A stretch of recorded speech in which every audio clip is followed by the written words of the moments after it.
우리 찬양을 들을 때마다 좀 항상 강조하는 것이고 우리 조심해야 될 것이 성가대 공연이 아니라는 거. 아멘. 대표로 찬양하지만 우리는 구경꾼이고 공연하는 게 아닙니다. 함께 하나님께 예배하는 거예요. 대표로 하지만 우리 같이 하는 거예요. 그래서 아는 곡이 나오면 같이 따라도 하고 성가대 할 때, 물론 모르면 그냥 가만히 있어야 되겠지만, 방법이 있어요. 소리 내지 말고 입만 움직이면 돼요. 그렇게 하고 또 아멘도 하고, 우리 이제 그 표현으로, 같이 한다는 표현으로 일어서서 함께 참여하지만요, 아무쪼록 이 예배가 하나님께만 집중되어지고 하나님이 영광 받으시고 은혜가 있는 예배가 되기를 원합니다. 구약의 예배는 죄 문제를 가지고 와서 짐승을 잡아서 짐승이 죽는 모습을 보고, 저 짐승이 나 때문에 죽는구나, 그래서 희생 제물을 바치면서 예배를 드려요. 그러니까 구약 예배는 자기 죄에 대한 자각이 굉장히 리얼하게 경험되어집니다. 이 제단에 올려진 짐승이 죽은 이유는 내 죄 때문이라는 거예요. 그게 보면서 시각적으로 느껴지거든요. 그래서 구약의 예배는 좀 제사는요 무겁습니다. 그렇지만 신약의 예배는요, 제사라고 하잖아요. 뭐라고 그러죠?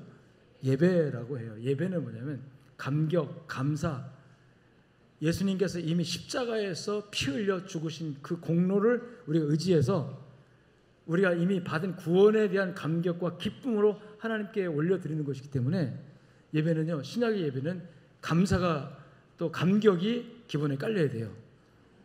감사와 감격이 있는 분이 무겁고 어둡고 칙칙하게 드리겠습니까? 일단 얼굴도 펴야 됩니다. 아멘. 그래서 여러 가지 이제 그 감사의 제목이 있겠지만, 구원받음의 감사, 은혜 받음의 감사, 내가 하나님의 자녀가 된 것에 대한 본질적인 감사가 구약 신약 예배의 본질적인 이유입니다. 할렐루야. 그러니까 삶이 아무리 어렵고 힘들어도 아까 찬양대 가사처럼 내 모든 무거운 짐을 정말 무겁게 짊어지고 너무 지쳐서 쓰러질 지경으로 왔다 할지라도요, 이 예배에 참여하면 기쁨과 감사로 드려야 돼요.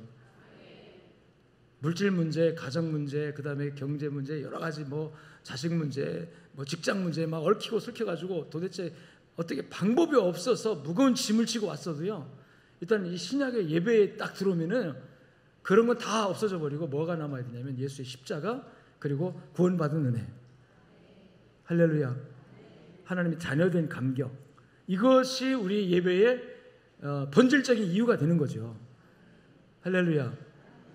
그래서 그 감사로 드리는 예배, 기쁨으로 드리는 예배. 그래서 오늘 이 예배가 다른 건 다 이유 제껴놓고 내가 하나님의 자녀가 된 거, 하나님의 백성이 된 거, 그리고 더 중요한 게 예배 드릴 수 있는 자격을 얻었다는 거잖아요. 이 자리에 있다는 그 자체가 우리 기쁨에 감사를 드려야 될 예배의 이유인 줄로 믿습니다. 그런 가운데 하나님께서 이 시간 이 자리에 임재하시고 여러분들에게 필요한 대로 또 말씀 속에서 또 위로하시고 격려하시고 하나님의 뜻을 보여주시고 말씀을 들려주실 때 하나님과 교제하고 하나님의 음성을 듣고 은혜 받는 시간 되어지기를 주님 축원합니다. 지난 한 2주간 동안 제가 2주를 여러분 이제 못 봤잖아요. 1부 예배 마치고 제가 성도들하고 약속하면서 인사하는데 어떤 교인이 막 이제 2부 예배 참여하려고 올라오더라고요. 집사님 어서 오세요 이렇게 하고 있는데 나한테는 그냥 약식으로 인사하고, 약식 인사 뭐예요? 목사님 이렇게 하고, 그 다음에 얼른 누구한테 가냐면 옆에 있는 사모님한테 가더니 사모님 반가워요 뭐 하면서 막 끌어안고 막 그러는 거예요. 그래서 내가 누가 아멘 했어요 지금. 가지고 내가 사모님한테 그랬어요. 여보, 2주 만에 만나는 나는 별로 안 반갑고, 사모님은 지난주에 만났잖아요. 1주에 만나는 당신이 진짜 반가운가 봐. 농담처럼 했는데 뼈 있는 말을 했죠. 뭐 그 얘기를 또 했더니 나중에 나가면서 목사님 안 그래요 반가워요 이렇게 또 해명을 하고 가더라고요. 물론 그 교인을 내가 오해한 건 아니고요. 중심을 알죠. 여러분, 언제 어디 있으나 우리는 다 주님 안에 한 가족이고 형제요 자매인 줄로 믿습니다. 지난 2주간 굉장히 지루했어요.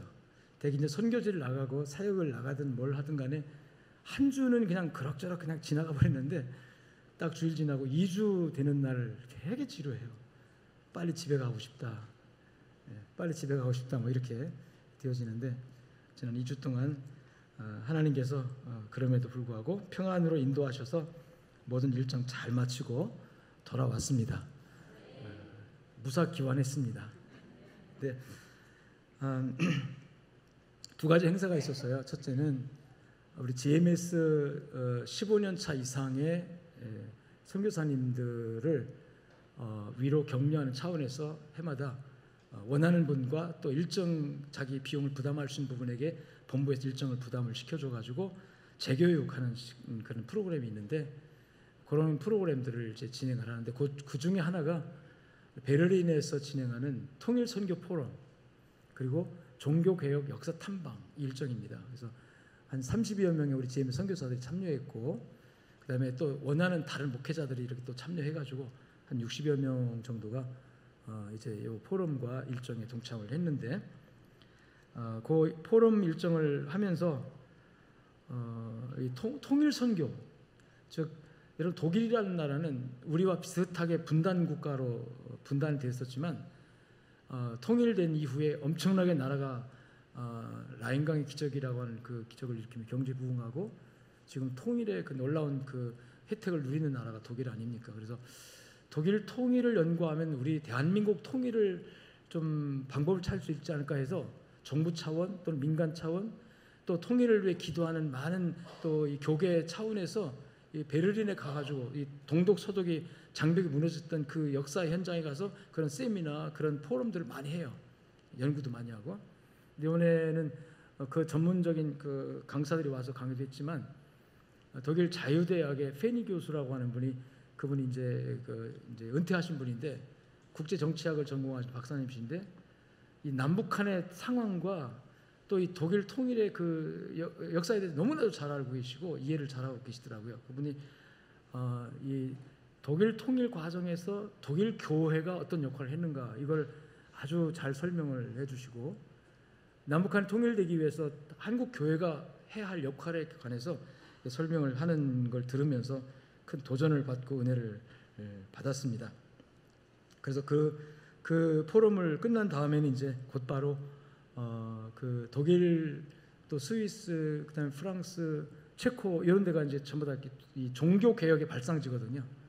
종교 개혁의 발자취를 더듬으면서 그 역사를 탐구하는 그런 시간들을 또 가졌는데 베를린 비전교회 김현배 목사님이 우리 GMS 소속 시니어급 선교사님인데 이분이 이 독일 통일 과정에 또 전문적인 그런 공부를 많이 하셨고 또 종교 개혁사를 또 연구하셔서 아주 그 분야에 탁월한 그 아주 그 지식을 가지고 있고 여러 가지 연구를 많이 하셨더라고요. 그래서 그분이 이 안내하면서 이 그 종교 개혁 역사지 그 이렇게 했습니다. 그 과정에서 정말 은혜를 많이 받고 또 도전도 많이 받고 그렇게 돌아왔는데 우리가 일반적으로 종교 개혁은 루터가 1517년 10월 31일 그가 섬겼던 비텐베르크 대성당에 로마 교황청의 잘못된 교리를 비판하는 또는 논제 95개 조항의 그 반박문을 이렇게 게시 대자보를 붙이면서 종교 개혁이 시작됐다 이렇게 이제 알고 있는데 그래서 종교 개혁하면 루터를 이렇게 생각하거든요. 근데 실제로는 이 종교 개혁은 이 루터보다 훨씬 더 이전에 시작이 됐다는 거죠.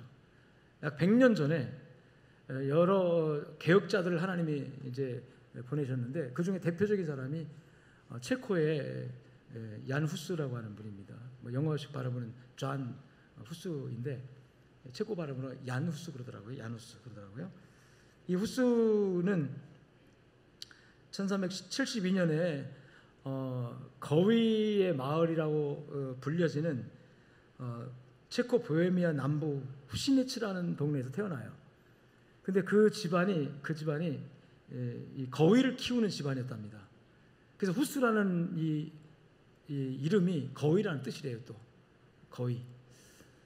그래서 그 집안에 그게 뭐 넉넉하지는 않고 가난했다고 합니다. 가난한 농부의 이제 아들로 태어난 거죠. 태어났는데 그 어머니가 어렸을 적에 우리 아들은 주의 종 되게 하겠다고 서원을 했대요. 한나가 사무엘을 하나님께 드렸던 것처럼 그 서원해가지고 어렸을 때부터 이 후스에게 순교자들의 전기를 많이 일으키고 또 교회를 열심히, 그 당시 이제 성당이죠, 열심히 데리고 다니면서 신앙생활을 하게 했고, 또 어렸을 때부터 성가대를 섬기도록, 그래서 후스가 열심히 성가대를 섬기고 열정적으로 섬겼다고 해요.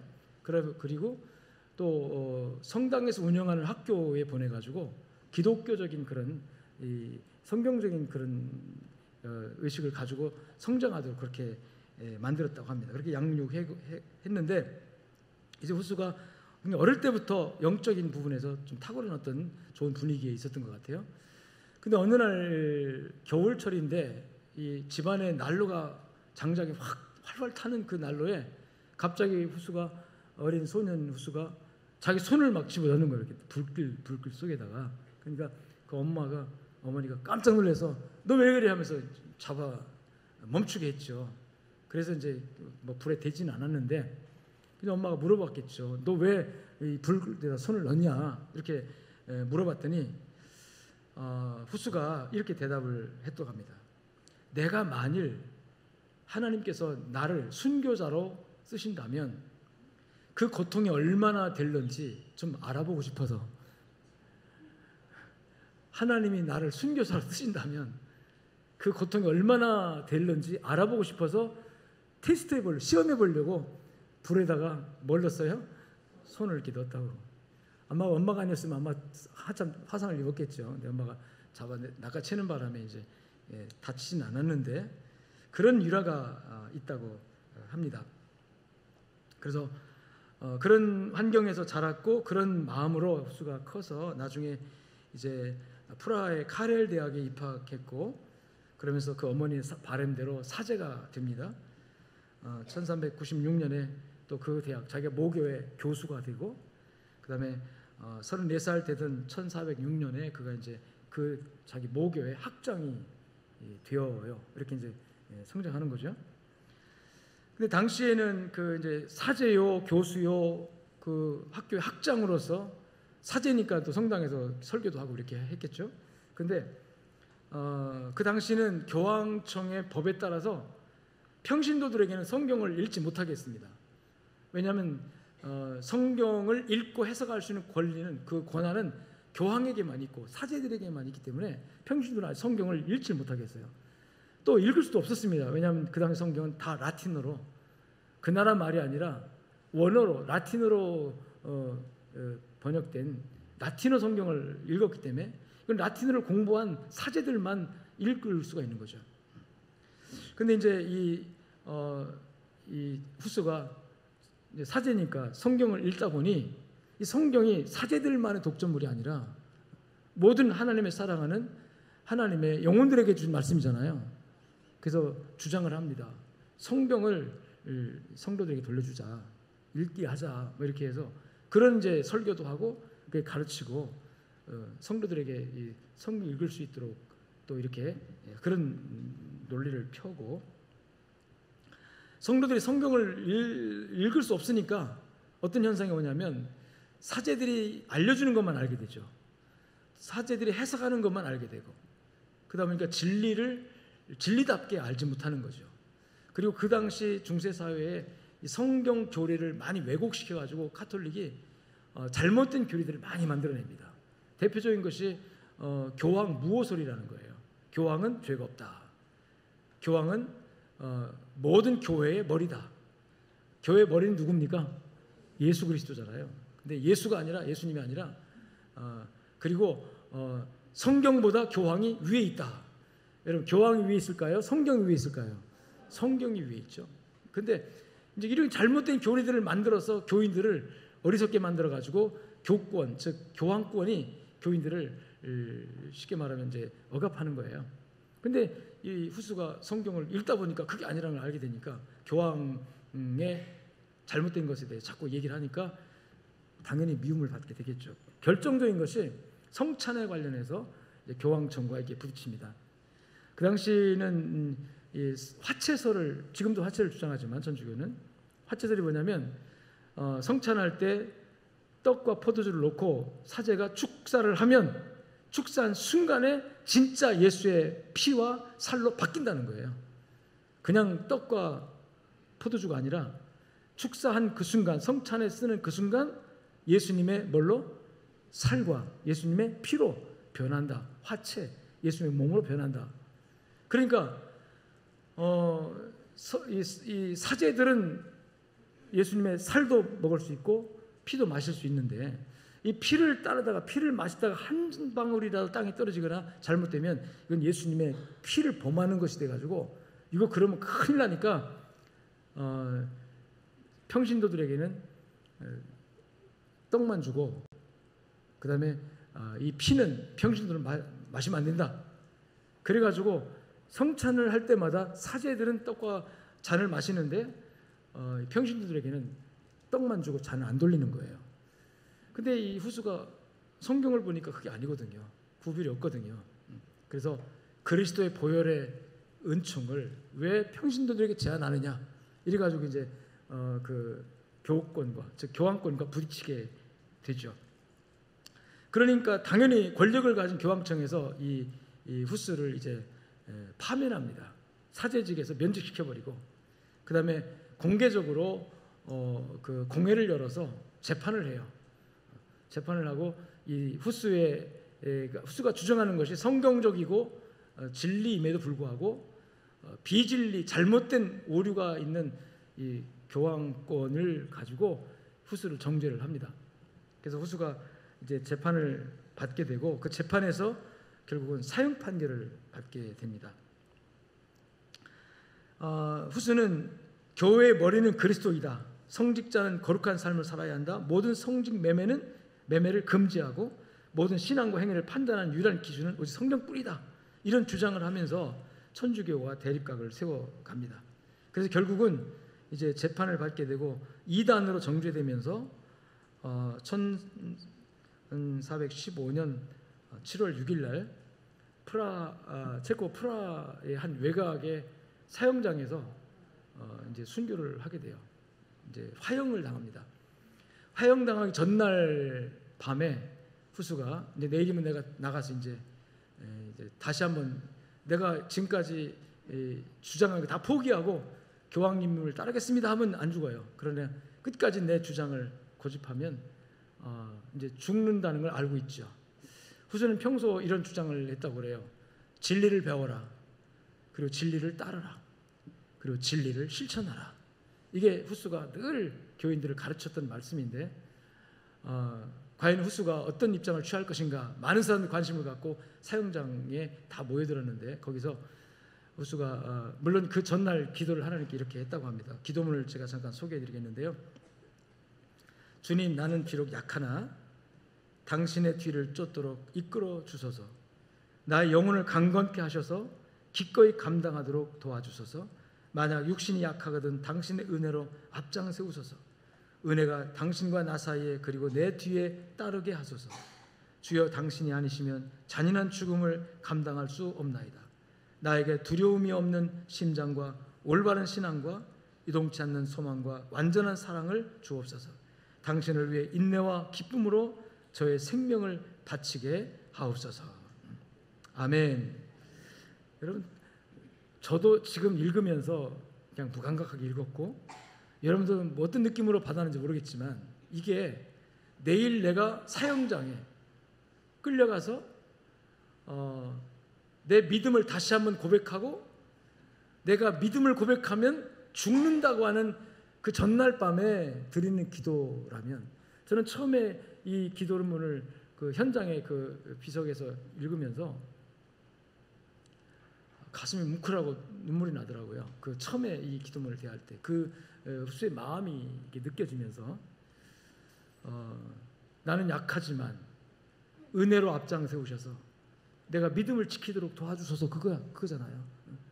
끝까지 도와주셔서 그리고 기쁨으로 생명을 바치게 하소서, 그거잖아요. 아마 눈물로 기도를 했겠죠. 그리고 비장한 결심과 다짐으로 이 기도를 했을 것입니다.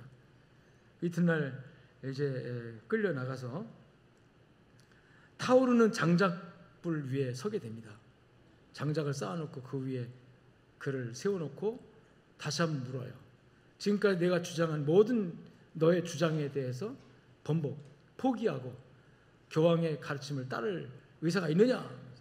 뭐 이런 질문을 다시 했을 때에 그는 끝까지 믿음을 지키고 그러면서 그 기록에 의하면 자기를 불태우려고 하는 모든 사람들을 향하여 축복했답니다. 하나님 저들을 용서하소서. 자기들 하는 것을 알지 못함이니이다. 예수님이 드렸던 기도처럼 그의 용서하는 그 기도를 드리고 그리고 그러면서 이제 불꽃이 막 타오르죠. 막 타오르는데 그 불꽃 속에서도 하나도 틀어짐 없이 꼿꼿하게 서서 마지막으로 이 말을 했다고 그래요. 그 말이 거위는 비록 타 죽을지라도 앞으로 100년 후에 결코 타지도 않고 삶을 수도 없는 백조가 나올 것이다. 무슨 뜻인지 알고 아멘 하십니까? 아마 그 소리가 무슨 소리인지 그 당시 사람들 몰랐을 거예요. 지금 거위는 비록 이 불꽃에 타 죽을지라도 앞으로 100년 후에 태울 수도 없고 불러 삶을 수도 없는 백조가 나올 거다. 흔들림 없이 이 말을 외쳤다고 하는데 제가 그 사형받았던 장소라고 하는 곳에 이 후스에 동상이 세워져 있더라고요. 동상 사진을 찍어 왔는데 지금 그 뭐 주변에 건물들이 서 있지만 그 광장입니다. 광장 중앙에 저 동상이 서 있는데 그 밑에 발 밑에 있는 그 장작 이렇게 불타오르는 것을 이렇게 형상화 시킨 거예요. 그 불이 붙는 어떤 장작이라고 생각하면 그런 그 위에 꼿꼿하게 서서 하늘을 보면서 그가 외쳤던 말, 거위는 비록 타 죽을지라도 살을 수도 없고 태울 수도 없는 백조가 100년 후에 나올 것이다. 그 말을 하고 이제 타서 이제 순교를 당한 거죠. 근데 이 후스의 이 선언이 그가 100년 후라고 한 그 선언이 정확히 말하면 102년 후에 이루어집니다. 102년 후에 어떤 일이 있었냐면 루터라고 하는 한 사제가 성경을 읽다가 구원이 의로운 나의 행위로 공로로 되는 것이 아니라 오직 예수 그리스도의 십자가의 은혜로 된다는 것을 깨달으면서 오직 의인은 믿음으로 말미암아 살리라 하고 그가 외치면서 95개 조항의 로마의 이 카톨릭의 잘못된 교리를 비판하는 논제를 비텐베르크 성당에 게시하는 사건이 일어나는데 그게 102년 되는 해 1517년 10월 31일 날 성당에 커다랗게 대자문을 딱 써붙여요. 왜 거위라고 자기를 표현했냐면 자기 집안이 거위 집안이거든요.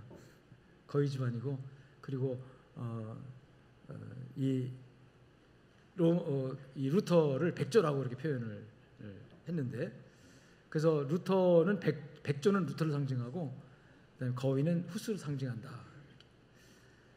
하나님은 후스는 불에 태워 화형을 당해 순교하고 그가 외친 외침만 남아 있지만 하나님은 살아계셔서 100년 후에 그 후스의 예언이 이루어지도록 하나님이 역사하신 줄로 믿습니다. 그 예언이 되어진 선포된 후 정확히 102년 후에 이루어집니다. 당시 교회는 신학이 변질되어 연옥설이나 교황 무호설 또는 동정녀 무제설, 동정녀 승천설 뭐 이런 것들, 특히 그 중에 면죄부 같은 것들. 이 면죄부가 뭡니까? 돈을 갖다 내면 조상의 죄가 용서되고 지옥에 있던 영혼이 천국 간다 뭐 그런 거거든요. 전혀 성경에서 없는 잘못된 교리. 평신도들에게는 성경을 못 읽게 하고 교황청에서 만들었던 그 잘못된 교리들이 그 당시 성도들에게 믿음으로 강요되는 시대였거든요. 그럴 때 오직 진리를 배우고 진리를 따르고 진리를 지키는 실천해야 된다고 하는 이 하나님의 깨달음을 받던 후스가 외쳤던 그 개혁의 시발점이 되었던 그의 순교가 헛되지 않고 하나님께서 살아계셔서 그 순교를 통해서 그 다음에 로마의 교황청에 끌 수도 없고 저지할 수도 없고 이길 수 없는 강력한 종교개혁의 바람을 일으킨 종교개혁의 태풍을 일으켜서 이 새로운 프로테스탄트라고 하는 개혁교회가 생겨지고 이 개혁교회를 통해서 오늘 또 하나님은 전 세계에 복음을 전하고 있는 생명의 복음을 전하는 놀라운 일을 하나님이 하셨던 거죠. 여러분, 하나님의 살아계심이 그를 믿고 순종하는 그의 종들을 타오르는 불꽃 가운데서도 조금도 흔들리지 않고 여러분 견고하게 세워가게 만드는 놀라운 역사를 행하신 줄로 믿습니다. 이 후스는 이렇게 불에 태워 순교를 당했지만 역시 루터도 종교개혁을 시작할 때 쉬운 일은 아니었어요. 쉽게 하지는 않았죠. 수많은 도전과 반대를 받았고요. 이 보름스라고 하는 도시에 갔더니 루터가 종교개혁을 하고 나서 외치고 나서 로마 교황청과 대치하면서 이제 재판을 받게 된 재판받았던 장소가 있더라고요. 지금은 건물이 다 무너지고 그냥 광장 공원이 되어지고 그 루터가 서 있던 자리라고 하는 곳에 흔적만 있어요. 그리고 그 건물은 없고 그 광장 흔적만 있는데 저기가 이제 그 앞에 이렇게 세우는 것이 그 앞에서 보면 건물의 그 설계도가 있고 여기가 그 자리다라는 그 당시 건물에 이렇게 스케치가 되어 있는 것이 있고 그 앞에 바로 있는 것이 뭡니까 저게? 신발이죠. 그 뒤에 루터라고 써 있는 사진도 있고 그래서 루터가 서 있던 자리다. 로마 교황청을 대신하는 재판관들 앞에 서 있던 자리다라고 하는 거기인데요. 저는 너무 빨리 보여줬어 지금. 그 다음 사진은 저 신발이 왜 저기다 신발을 저렇게 만들어놨을까? 저게 이제 쇠로 만든 신발이에요. 그리고 얼마나 큰지 제가 들어가 있는 곳에 얼마나 큰지 제가 두 발 다 넣어도 남는 그 정도 크기입니다. 근데 저 신발을 보면서 왜 루터가 서 있는 이 자리에 또 신발이 저렇게 신발을 저렇게 해놨을까? 의미가 뭘까? 우리 김현배 선교사님도 그 의미를 설명하진 않더라고요. 그래서 제가 혼자 묵상을 해봤어요. 신발이 무엇을 의미하는 것일까? 저기가 바로 루터가 90여 개의 논제를 제기한 다음에 교황청에 불려가서 이제 신문을 받으면서 끝까지 포기하지 않고 개혁을 주장했던 그 심판을 받았던 그 자리거든요. 그게 뭔가 생각해봤더니 두 가지 의미가 깨달아지더라고요. 첫째는 너의 서 있는 자리가 어느 자리냐 하는 거죠. 루터가 서 있던 그 자리, 그 옛날 루터가 서 있던 그 자리, 중세시대의 암흑기였습니다. 성경을 성도들에게 직접 다이렉트로 읽지 못하게 하고 나서 로마 교황청에서 온갖 잘못된 오류가 많은 교리들을 만들어내면서 사실 어떻게 보면 지옥으로 끌고 간 영혼들을 지옥으로 끌고 가는 면죄부 사건, 우리 돈으로 천국 못 가죠. 로마 교황청에 돈으로 갈 수 있다고 가르친 거예요. 그래서 엄청난 돈을 가난한 성도들 돈을 막 긁어 모았습니다. 그래가지고 이 로마 카톨릭은 재산이 얼마나 많은지 알 수가 없어요. 지금까지도. 근데 그게 잘못된 거거든요. 그러니까 그런 상황 속에서 개혁자들, 즉 후스라든지 뭐 오늘 루터라든지 그 다음에 쯔빙글이라든지 뭐 존 칼빈이라든지 수많은 개혁자들이 그 엄청난 로마 교황권과 결안으로 바위치듯이 개혁을 외쳤던 거거든요. 얼마나 큰 도전을 받고 어려움 가운데 있었겠습니까? 이 후스는 불에 태워 죽임을 당했지만 개혁을 주장하다가 수많은 사람이 순교를 당합니다. 실제적으로 교권에 의해서 죽임을 당해요. 종교재판에 해부돼가지고. 근데 하나님께서 루터는 끝까지 살리셔가지고 개혁을 이루게 하시는데, 보호하셔가지고 하시는데, 저 자리가 어떤 자리인가 하면서 제가 이런 생각을 했어요. 나는 과연 지금 어느 자리에 서 있는가? 어느 자리에 서 있는가?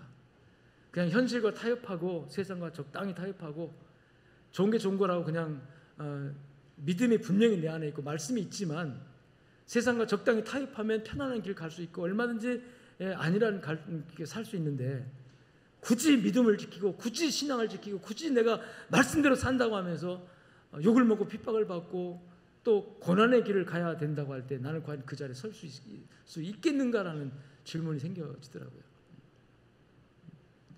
여러분은 어떤지 모르겠어요. 여러분들은 내가 가지고 있는 믿음을 포기하면요, 세상은 참 환영합니다. 우리를 세상 사람들 참 환영할 거예요. 예수 안 믿는 사람들, 안 믿는 친구, 안 믿는 이웃, 예수 안 믿는 가족들, 와, 잘했어, 교회 안 가는 거 너무 잘했어. 당장 어떤 친목회, 동호회, 주일날 어딜 좀 가야 되는데 너 때문에 못 간다고 그런 사람들, 야, 나 교회 안 다니겠어. 아이고 잘했어. 얼마나 환영하겠습니까? 그런 환영 받으시면서 편안하게 사시렵니까? 아니면 꿋꿋하게 믿음 지키고 비록 비난을 받고 욕을 먹을지라도 내가 가진 믿음 때문에, 내가 진리 때문에 그 진리를 배우고 그 진리를 따르기 위해서 나는 지금 믿음의 길을 가야 된다고 하는 그런 위치에 딱 서서 믿음을 지킬 수 있을 것인지라고 하는 그 도전이 막 오더라고요. 저는 목회자로서, 목사로서도 마찬가지로 편안한 길을 가려고 하면요, 얼마든지 편안한 길을 갈 수 있어요. 양정교회 편안하게 목회하고 편안하게 우리 신앙생활을 하는 거 얼마든지 그렇게 할 수 있는 게 있어요. 그냥 그게 세상길이라고 할 때는 이야기가 달라지죠. 그것이 멸망길이고 지옥길이라고 할 때는 얘기가 달라지죠. 지금 당장에는 환영받고 지금 당장에는 우리가 뭔가 대우받고 지금 당장의 사람들로부터 인정받을지라도 그게 궁극적으로 마지막에 멸망길이고 마지막에 저주의 길이고 마지막에 하나님께 난 너 모른다는 그 길이라면 그건 얘기가 달라지는 거예요. 나는 과연 지금 어느 길에 서 있는가, 어느 위치에 서 있는가. 근데 어느 위치에 서 있는가를 생각해 보니까 지금까지 내가 살아온 길은 어떤 길인가가 또 뒤돌아봐지더라고요. 살아온 길을 돌아보면 뭐 잘한 것도 있고 못한 것도 있고 부끄러운 것도 있고 죄송한 거 많죠. 그렇지만 지금 내가 서 있는 위치에 따라서 과거에 잘못한 것도 과거에 부족한 것도 지금 어디에 있느냐에 따라서 이게 간증이 될 수도 있고 하나님께 영광이 될 수도 있고, 과거에 아무리 잘했어도 지금 어디에 서느냐에 따라서 과거에 잘한 것이 무가 아무것도 없는 것이 될 수도 있고, 과거에 아무리 잘못하고 부족한 것이 많아도 지금 어떤 위치에 서 있느냐에 따라서 그것이 간증이 되고 하나님께 영광이 되는 경우도 있고. 사랑하는 여러분, 지금 어디에 서 있습니까? 여러분의 서 있는 그 자리, 그 자리가 주님과 함께 있는 자리가 되어지기를 주여 축원합니다. 아멘. 그 다음에 제가 또 묵상 되어진 것이, 이 신발이라는 거는요, 움직일 때 필요한 거예요. 가만히 있을 때는 벗고 있어야 돼요. 뭐라 가만히 있는데 신발을 신고 있습니까? 비행기 타면 이번에도 12시간 타고 갔다 왔는데, 비행기 타면 신발 벗어야 돼요. 그거 뭐라 신고 있어요. 발만 답답하게. 집에서는 신발 벗고 밖에 나갈 때는 또 신고 나가잖아요. 그래서 이 신발이라는 것은 앞으로 가는 거다, 전진하는 거다. 종교개혁자들이 옛날 1500년대 개혁의 바람을 일으켰습니다. 근데 루터를 종교개혁의 대표자라고 본다면 왜 루터를 상징하는 그 자리에 신발을 만들어 놨을까? 제 스스로 뭐 그 의도가 그런지 모르겠지만 깨달은 게, 느껴진 게, 그렇게 묵상되어진 게 그거예요. 너는 지금 어디로 가느냐? 어떤 방향으로, 무엇을 원해서, 무엇을 추구하면서 가느냐? 너의 발걸음은 무엇을 향해 가고 있느냐? 아니면 멈춰 있느냐? 지금 전진하고 있느냐? 바라기는 양쪽의 성도 여러분, 전진하시길 주님 축원합니다. 멈춰 있는 분들이 있어요. 그냥 멈춰 있는 분들이 있어요. 그래서 제가 그 신발을 봤더니 약간 이렇게 어긋나 있어요. 똑바로 있는 게 아니라, 똑바로 있는 건 멈춰 있는 거고 약간 어긋나면 움직이는 거잖아요. 우리 양적교회는 계속 전진해야 됩니다. 발전해야 됩니다. 그래서 루터 이후에 이 로만 캐톨릭을 개혁해가지고 나온 그 개혁 교회를 프로테스탄트라고 해요. 반항자라는 의미인데 비진리를 반항한 거예요. 거짓 것을 반항한 거예요. 그러니까 비진리를 반항하니까 참된 것을까지 반항한 거잖아요. 그래서 우리 프로테스탄트, 그들은 반항자라 이렇게 했지만 우리는 그걸 영광스러운 이름으로 받아들이는 거예요. 그래, 어둠을 대항하는 진리로서 우리는 반대다. 어둠의 반대, 비진리의 반대, 이렇게 했잖아요. 근데 그것이 그냥 비진리의 반대로 개혁자라고 하는 차원에서 멈춰 있으면 안 된다는 거죠. 그래서 개혁은 계속되는 것이다. 계속되는 것이다. 개혁하고 또 개혁하고 발전하고 또 발전하고 계속되는 것이다. 그래서 개혁주의, 우리 교단은 개혁주의 교단이라고 우리가 흔히 말해요. 신학적으로 개혁주의 교회는 계속 개혁한다. 계속 개혁한다. 성경이 말하는 그 방향으로, 성경을 이루는 방향으로 계속해서 우리를 개혁하고 변화시키고 계속해서 우리를 이제 바꿔가는 것이, 그것이 개혁주의 교회라. 여러분 발전, 전진합시다. 할렐루야. 그래서 제가 그 신발에 들어가 봤어요. 지금쯤 보여줘야 돼요. 지금쯤 들어가 봤어요. 어찌나 큰지. 원래 제가 이제 이런 포즈가 아니고 사실 이런 포즈였었어요. 근데 요때 찍어야 되는데 이렇게도 찍어버렸어요. 그래서 나중에 찍어달라고 이렇게 부탁을 했더니, 이렇게 했더니 요때 안 찍고, 이게 뭡니까 이게? 달려가는 거잖아요. 이렇게 했는데 이렇게 안 하고 이렇게 했을 때 찍어버렸어. 그래서 저 사진밖에 없는데, 나중에 다시 한번 가면 이렇게 하고 한번 찍으려고 그래요. 저 신발 신고 저 신을 신고, 정말 개혁의 신을 신고 우리 달려가자. 오늘 저는 이 본문 말씀에서 이제 바울 사도가 나의 달려갈 길 다 달리고 막 이런 말씀했는데, 이 구절을 한번 읽어보면요, 전제와 같이 내가 벌써 부어지고 나의 떠날 시각이 가까웠도다. 여기서 전제라는 단어가 나오는데, 전제라는 것은 부어드리는 제사를 의미합니다. 구약에 여러 제사법이 있는데, 제물을 잡아놓고 그 위에다가 포도주나 또는 감람류, 향유를 부어드리는 거예요. 마치 예수님의 몸에 향유를 부어드렸던 여인의 헌신이 있었죠.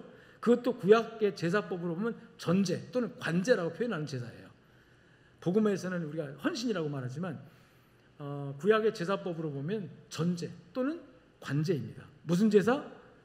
부어드림 제사. 당연히 기름이나 향유를 쓰겠죠. 자, 그런데 한 방울도 남김없이 싹 다 부어드렸다. 이게 바로 바울 사도가 내가 전제와 같이 벌써 부어지고, 자, 여기서 벌써라는 단어는 이미 다 부어졌다는 뜻이에요. 근데 뭔가 여운이 뭐냐면, 아직 할 일이 남았는데,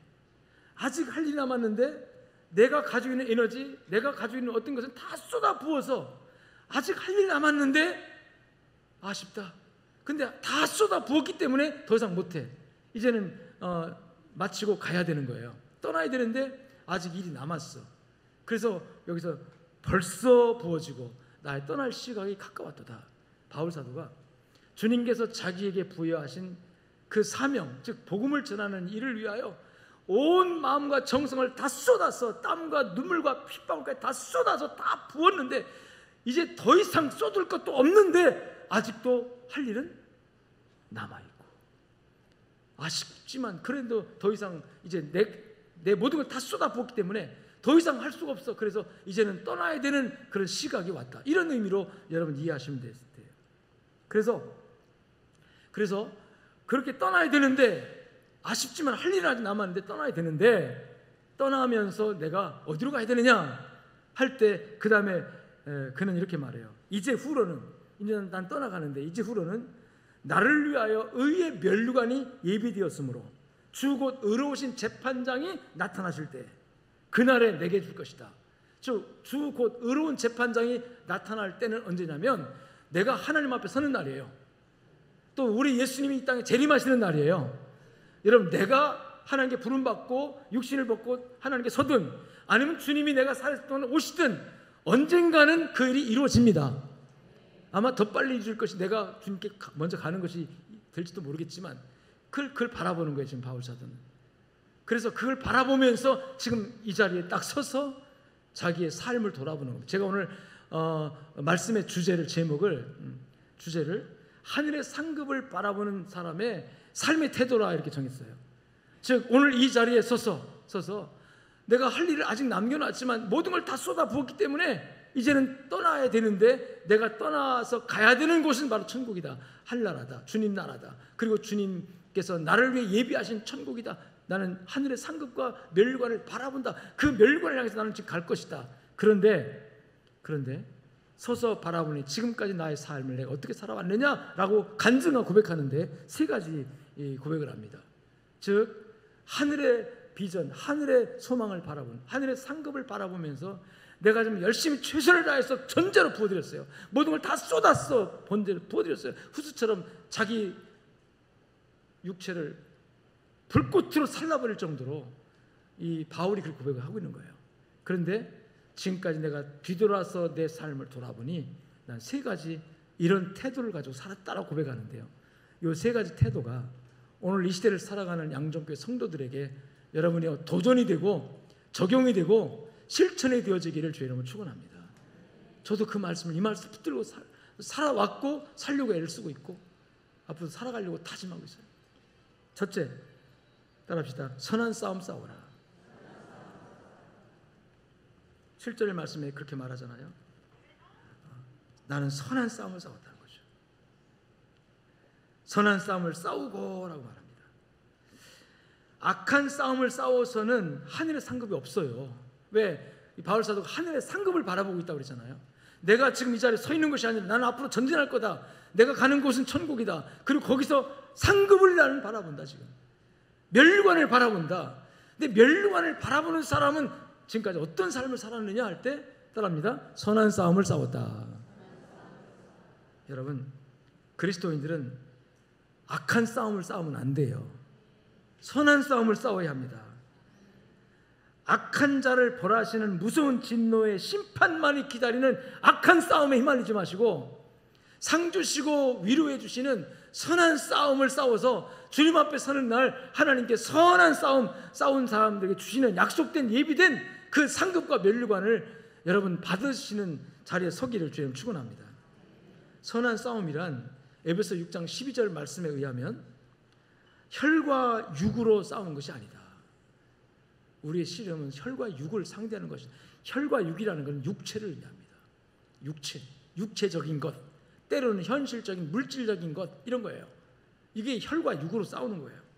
여러분, 혈과 육으로 싸울 때 아주 효과적으로 우리가 사용하는 것들이 감정이에요.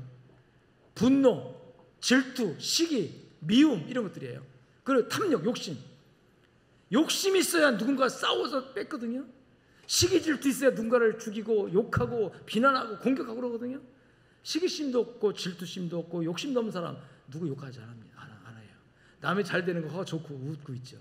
근데 욕심이 있고 시기가 있고 질투가 있고요, 탐욕 있는 사람은요, 남의 잘 되는 꼴을 못 봐요.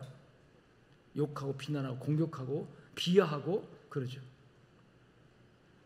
그런데 혈과 육을 상대하는 것은 결국은 악한 영들의 지배를 받는 사람이 그래요. 그래서 우리가 정말 진리의 사람, 하나님의 말씀을 받은 사람으로 살아갈 때 여러분, 나도 모르게 내 혈기, 내 분노, 감정 이거 조절이 안 돼가지고 마귀에게 휘둘려가지고 함부로 말로 독소를 내뱉고 함부로 누군가를 비난하고 비평하고 욕하고 여러분 모욕하고, 그래서 혈기 충만해가지고 멱살 잡고 그거 하지 맙시다. 왜 아멘 이렇게 적어요? 아멘. 아니, 아멘을 크게 해도 들뚱말뚱인데 따라합시다. 아멘.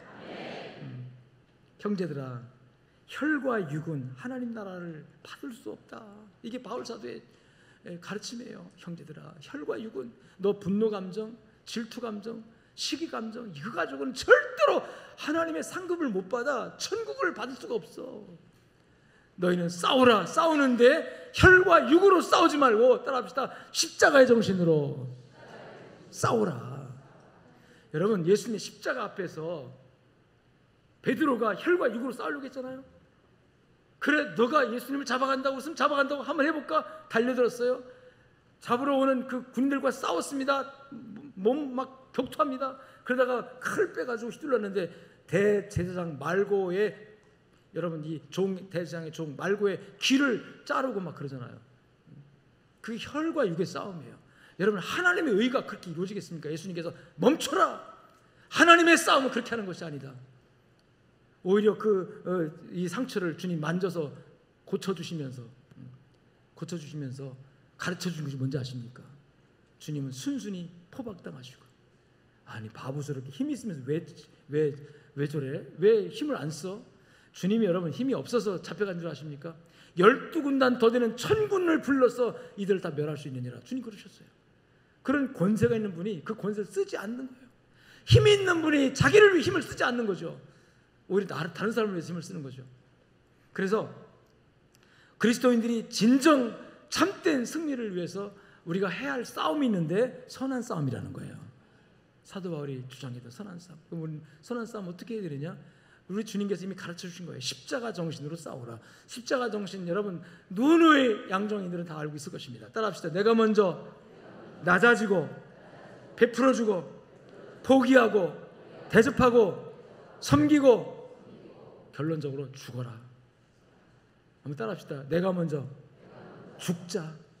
죽으라 그러니까 진짜 또 죽으면 안 됩니다. 혈기를 죽이라는 것이고 고집을 죽이라는 것이고 너의 자존심을 죽이라는 것이고 그런 죽이라는 거예요. 하늘에 미리 땅에 떨어져 죽지 않으면 썩지 않으면 이거거든요. 그러면 하늘 그대로 있어요. 아무 효과가 없는 거죠. 근데 죽으면 사람들은 죽으면 끝나는 줄 알아요. 죽으면 없을 줄 알아요. 죽으면 밥은 줄 알아요. 근데 안 해요. 하나님의 생명의 씨가 있는 사람들은 죽으면 살아나는 거예요. 죽으면 싹이 나는 거고 수많은 열매가 맺히는 거예요. 우리는 하나님의 씨가 있지 않습니까? 여러분 씨가 있어요 없어요? 긴가민가 하는 분은 오늘부터 철야기도 하세요. 금식기도 하세요. 하나님 나에게 하나님의 생명의 씨가 뭡니까? 하나님이 내게 준 생명의 씨, 내 마음의 씨는 그 씨가 무엇입니까? 하나님 이 씨가 자라서 열매 맺는다고 했는데 나에게는 그 씨가 있습니까? 그거 믿어지지 않으면 지금부터 고민하면 기도하고 여러분 말씀 보면서 고민해야 돼요. 분명히 하나님께서 씨를 뿌렸다고 그랬잖아요. 씨를 뿌렸다고 그랬잖아요. 내가 옥토처럼 받아들여서 그 씨가 나에게 지금 자라고 있다면 그 열매가 있어야 될 거 아닙니까? 열매가 없으니까 내가 긴가민가 내가 정말 생명의 씨가 있는가 없는가 그러겠죠. 하나님의 밀이라면 정말 생명 있는 밀이라면 심어지면 썩는 것 같지만 죽는 것 같지만 없어지는 게 아니에요. 생명의 씨가 나서 수많은 열매를 맺게 되는 거 아닙니까? 그래서 예수님께서 그걸 알기 때문에 십자가에서 죽으시면서도 돌아가시면서도 내가 다 이루었다라고 성공을 선포하신 거예요. 그리스도인들이 싸워야 할 싸움이 여기 있는 겁니다. 여러분 져주세요. 그냥 양보해 주세요. 그냥 어떤 경우에 바보처럼 내가 왜 양보합니까? 저 악한 놈에게 내가 왜 쳐줍니까? 아 그래요. 그 악한 놈과 같이 악하게 싸우면 같이 악한 놈 되는 거지. 여러분 세상은 악해도 그리스도인들은 말씀으로 이겨야 합니다. 십자가의 원리를 우리가 꽉 붙들면 그래서 후스가 십자가의 원리를 붙들고 너희가 나를 불태워 죽일지라도 하나님 저들을 용서해 주세요. 하나님 저들을 용서해 주세요. 그러나 내 믿음과 내 정신과 내 마음에 있는 하나님에 대한 사랑은 너희가 불태울 수 없다. 거의 이 육신은 불타 죽을지라도 하나님께서 앞으로 불태울 수 없는 진리의 나팔을 세울 수 있는 위대한 역사를 일으킬 것이다. 그게 그의 믿음의 고백이었던 거예요. 여러분 누구한테 한 대 맞고 불어 터져가지고 아프지만 하나님 오늘 이것이 내가 진 것이 아니라 하나님이 승리하게 하실 줄로 믿습니다 하고 분노로 풀지 않고 원수로 갚지 않고 미움으로 갚지 않고 십자가의 정신으로 품어주는 거예요. 승리할 줄로 믿습니다. 아멘. 바울 사도가 그런 싸움을 싸웠다고 지금 얘기해요. 두 번째로 따라합시다. 끝까지 가야 합니다. 뭐라고 표현합니까? 나는 선한 싸움을 싸우고 달려갈 길 따라합시다. 마치고. 하늘의 상급을 바라보는 사람은 신앙의 완주를 해야 돼요. 완주. 달려갈 길을 가는 거 다 가면 우리들이 가고 있어요. 그런데 끝까지 가느냐가 중요한 거예요. 끝까지. 중간에 포기하지 않고 끝까지 가느냐. 끝까지 가는 것은 많은 도전이 있습니다. 그리고 혼란도 있어요. 이게 진짜 맞나? 이 길이 맞나? 이런 의구심도 들 때가 있어요. 그렇지만 생명의 주님 대신 주님이 걸어가신 발자취를 따라서 따라합시다. 끝까지 갑시다. 1등이 아니어도 괜찮아요. 이 신앙생활은 장거리 마라톤이에요. 장거리 마라톤에서는 1등만 생각하면 안 됩니다. 완주하느냐가 중요한 거예요. 완주하느냐. 2등 가면 어떠고 3등 가면 어때요? 끝까지 가면 되는 거지. 할렐루야. 우리 주님께서 나를 따라오라 하시고 그 주님의 발자취를 끝까지 가면 되는 거예요. 아멘. 늙어 기진하여 주님이 부르실 때까지 절대로 포기하지 말고 끝까지 믿음의 길 가시기를 주님 축원합니다.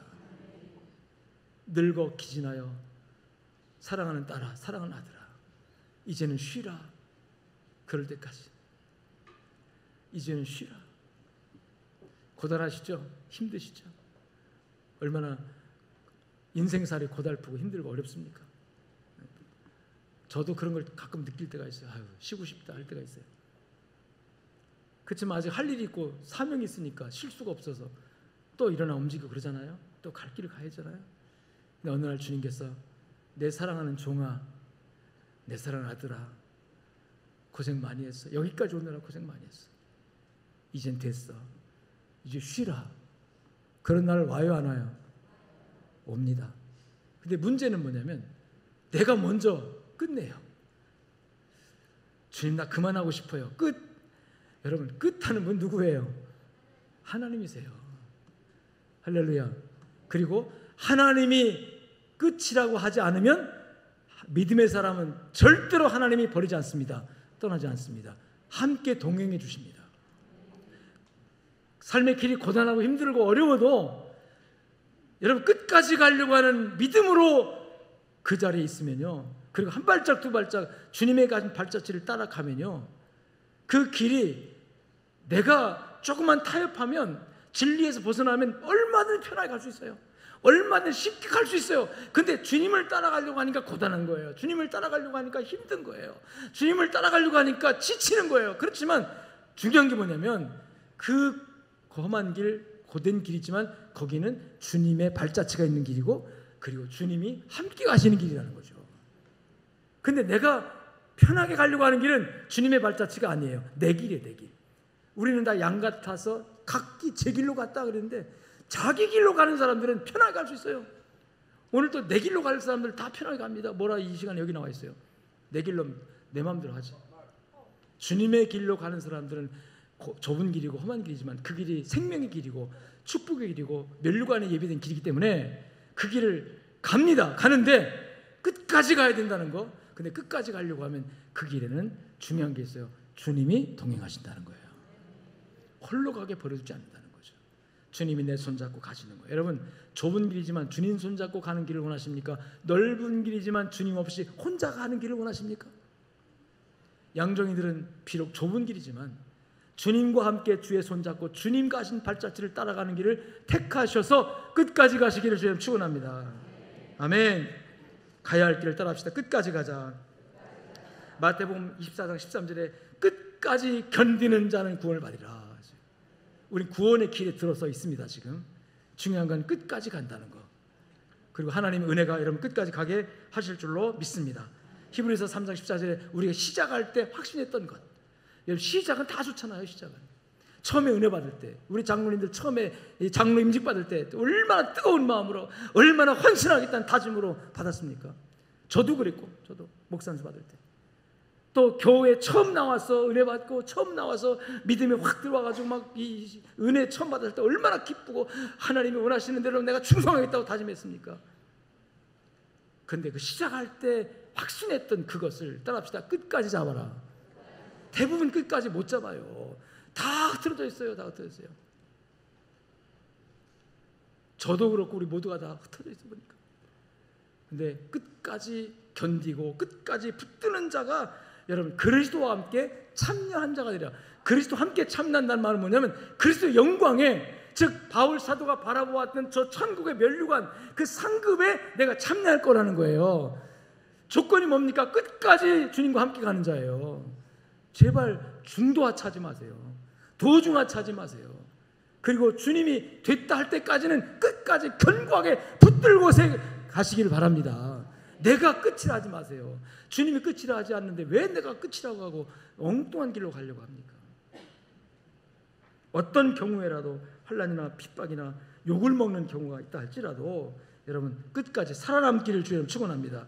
에스겔 16장 6절에 보니까 이 예루살렘 백성들에게 주님께서 얘들아 끝까지 살아남아라. 피투성이가 되더라도 살아만 있어라. 살아만 있어라. 그러면 내가 너를 다시 회복시켜서 내가 너를 왕으로 만들겠다. 뭐 하나님 그런 약속을 예수를 10장 6절에 주시는데 따라합시다. 피투성이라도 살아있으라. 아멘. 끝까지 견디란 뜻이에요. 끝까지. 그럼 하나님께서 역사하실 줄로 믿습니다.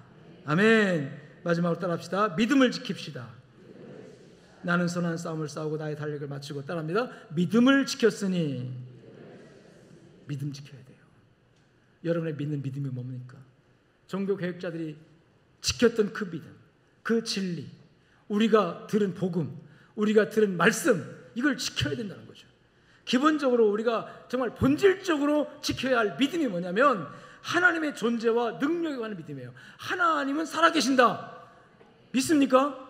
이거 우리 맨날 하는 소리 같지만요, 실제로 어떤 문제 딱 붙였을 때 하나님이 살아계신다는 걸 확실하게 믿는 사람과 긴가민가한 사람은 완전히 달라져요.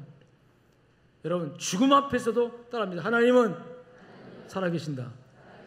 원수가 나를 끌어다가 사형장에 세워도 하나님 살아계십니다. 외칠 수 있는 믿음이 되시길 바랍니다.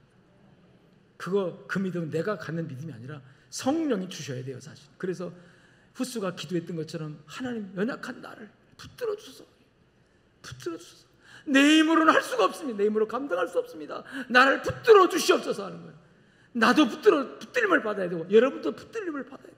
여러분이 이 삶의 현장에서 직장이든 여러분의 삶의 처소에서 믿음 지키기가 얼마나 힘들어요. 이 조그만 타협하면 믿음 안 지키면 얼마나 편안하게 살 수 있어요.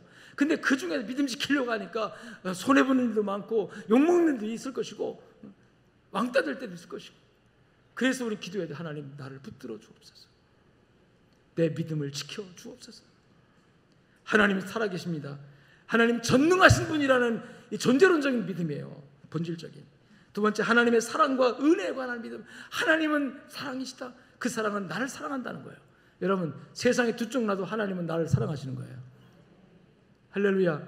세 번째로, 예수님의 속죄와 구속에 관한 믿음. 예수 그리스도 십자가를 통해 난 구원받았다. 예수님의 십자가는 나를 위한 십자가다. 할렐루야. 얼마나 여러분 이 믿음이 우리를 힘있게 하시겠습니까? 예수 그리스도가 십자가에 죽으신 것은 너를 위한 것이 아니라 나를 위한 거다는 거죠. 우리 모두를 위한 것이지만 나를 위하여 주님이 십자가에 죽으시거든. 그러니 얼마나 하나님을 사랑하시는 것이에요. 구원과 내세에 관한 믿음. 오늘 죽어도 나는 천국 간다는 믿음이에요. 그 천국에서 받을 상급과 면류관, 바울 사도가 바라봤던 그 믿음. 여러분, 변함없이 믿음 가운데 견고하게 서시기 바랍니다. 신앙생활하다가 시들시들 해주는 사람들 천국에 대한 믿음이 없는 거예요. 보상과 상급에 관한 믿음이 없는 거예요. 이 보상과 상급에 관한 믿음이 있는 사람은 열심히 이 땅에 쌓지 않고 하늘에 쌓습니다. 하늘에 쌓지 않고 땅에만 쌓는 사람들은 하늘의 보상과 상급을 못 믿는 사람, 내 구원을 못 믿는 사람들이에요. 여러분, 내가 확실하게 이 땅에서 믿음 지키고 하늘나라 천국에 서서 하나님 앞에, 전능하신 하나님 앞에 서서 하나님의 사랑과 은혜에 대한 감사를 드릴 때 하나님께서 나를 여러분 보상해 줄 거라는 믿음 있는 사람들은요, 기꺼이 이 땅에서 그 즐거움을 하늘에 두고 이 땅에서 헌신하고 봉사하고 충성하고 좋은 길도 찬송 부르며 할렐루야 하면서 가고 떠납니다. 믿음을 지킵니다. 아멘. 그런 믿음을 가지고 있는 사람의 마음에는 평안이 이루어지고 모든 염려, 걱정, 의심이 사라져요. 할렐루야. 성경은 너희 염려를 다 주께 맡기라 이렇게 말하거든요. 주님께 염려라는 건 세상의 삶에서 여러 가지 걱정, 의심이에요. 이 돈의 문제라든지 건강의 문제라든지 자식의 문제라든지 우리가 일반적으로 느끼는 모든 걱정, 의심, 이게 우리의 마음에 꽉 차가지고 믿음이 들어올 구멍이 없어요. 믿음이 들어올 여유가 없어요. 근데 이것들을 성경은 뭐라고 하냐? 그 걱정, 근심, 염려 이거 모두 따라합시다. 주께 맡기라. 아멘. 맡기라는 말이 뭐냐면 에피립산테스라는 헬라 맡긴다라는 뜻인데 이게 뭐냐면 던지라는 뜻이에요. 던지라. 자, 어떻게 알아? 자, 던집시다. 여러분 뭐 걱정 있습니까? 믿음으로 주님의 십자가에다 던져버립시다. 그냥 할렐루야. 그냥 던지는 거예요. 내 가슴 속에 있는 걱정, 근심, 염려 다 던지는 거예요. 던지고 던져서 비워진 그 자리에 믿음이 들어옵니다. 할렐루야. 그걸 믿음으로 던져버려야 돼요. 믿음으로. 주여 믿습니다. 던져버리세요. 그냥 이거 없으면 죽을 줄 알고 붙들고 있는 거 던져버리세요. 그러면 평강이 너희를 지배할 것이다. 그리고 중요한 게 염려를 다 주께 맡기리라. 따라합시다. 너희를 돌보시리라. 여기서 돌본다는 말은 관심을 가지신다, 마음을 쓴다라고 하는 거예요. 보편적인 관심이 아니라 특별한 관심을 가지고 특별히 책임을 질 마음을 가지고 돌본다는 의미입니다. 즉 책임져 준다는 뜻이에요. 우리가 우리 염려를 믿음으로 하나님께 맡겨버리면, 던져버리면요, 주님께서 특별한 관심을 갖고 그 내가 던져버린 그 책임, 그 문제를 따라합니다. 하나님이 책임져 주십니다. 할렐루야. 그래서 내 문제를 주께 던지는 게 그 믿음인 거예요. 이 믿음 지키시길 주님 축원합니다. 왜 주일날 교회 못 나옵니까? 세상 일만 걱정 때문에 못 나오는 거예요. 교회 가서 예배드리는 시간 주께서 자기 일을 해줄 줄 믿고 던져버리고 교회 나오면 되는데, 아니요 목사님 내가 이거 해결해야 돼요. 가서 해결해서 되는가? 주일날 하루 딱 문 닫고 하나님 주께 맡깁니다. 주께 던집니다. 던져버리세요. 그리고 예배드리세요. 그냥 그래야 하나님 일하실 거 아닙니까? 하나님 주께 맡겨서는 못 믿겠어요. 내가 해볼게요 하고 여러분 해보세요. 그런 얘기를 해보세요. 그게 되는가? 내 모든 염려, 걱정, 근심이 다 재리의 염려, 이 물질 문제에서 오고 건강 문제에서 오고 자식 문제, 이런 관계에서 오잖아요. 이 모든 것들 다 내 안에 차곡차곡 내가 품고 있으면 믿음은 설 자리를 없어지고 걱정과 근심, 의심의 사람만 돼요. 근데 이거 믿음을 다 던져버리면, 그리고 믿음을 지키면 여러분 주님께서 지켜주시고 도와주실 줄로 믿습니다. 아멘. 그래서 하나님 나라를 향해 달려가는 여러분, 천국의 보상과 상급을 바라보는 사람으로서 세 가지 삶의 태도, 중요한 거. 따라합시다. 선한 싸움 싸우고, 악의 싸움 싸우지 마요. 사람과 싸우지 마요. 마귀와 싸우세요. 선한 싸움 싸우고. 선한 싸움 싸우는 방법, 십자가 정신. 할렐루야. 내가 먼저 낮아지고, 내가 먼저 양보하고, 내가 먼저 져주고, 내가 먼저 베풀어주고, 내가 먼저 섬기고, 내가 먼저, 한마디로 하면 돼요. 내가 먼저 죽으면 돼요. 그냥 죽으면 돼요. 할렐루야. 그리고 끝까지 믿음 지키고, 달려갈 게 다 달리고, 끝까지 믿음 지키면 주께서 평강으로 우리 지켜주시고, 우리가 던져버린 모든 문제들 주님이 해결해 주시고, 더 중요한 것은 내가 바라보는 천국에서 하나님이 엄청난 빛나는 면류관으로 상급으로 지금 준비하고 계시고, 바울 사도는 내게뿐만 아니라 뭐라고 말합니까? 이 믿음을 가진 모든 자에게 돈이라, 이렇게 표현해요. 아멘.